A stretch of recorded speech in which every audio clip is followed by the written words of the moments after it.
In the second half of the 19th century, Castello di Verduno passed in the hand of the Savoy family with Carlo Alberto di Savoy.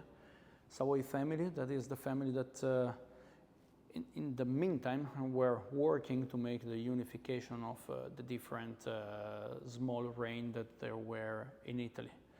So Carlo Alberto wanted to make a wine at the level of the wine made by a king, as you can imagine. So he brought, there was also, in the same times in Barolo, there was a French woman that was making the same work, Giulia Colbert Falletti, and she was working with an enologist named Louis Oudart on making a modern wine, because you have to imagine that at the time the Barolo was like orangish and fizzy, because they didn't have so much knowledge on how to properly manage a vinification. So the General Staglieno was an important figure on this, because he was working between Camillo Benso di Cavour and Carlo Alberto to make to bring the Barolo in the future. So he was the first one to understand the importance to make longer maceration of the grape and to make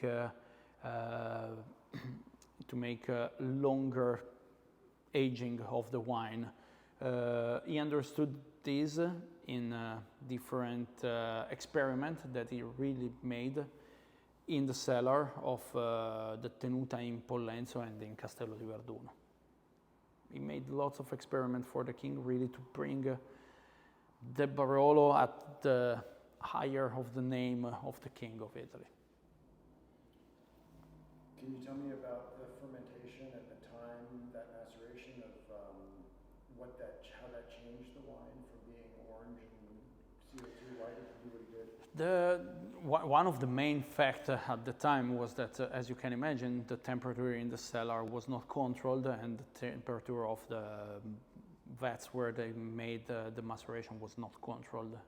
So normally, were they making the pressing of the Nebbiolo grapes in November, the temperature was lower than today and could drop down very fast. So what's happened was that the fermentation was stopping sometimes and then restarting in springtime.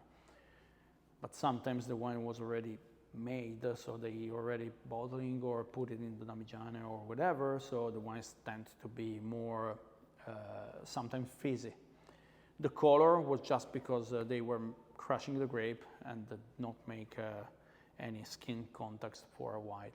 So this is mostly why the wine tend to be lighter in color than today.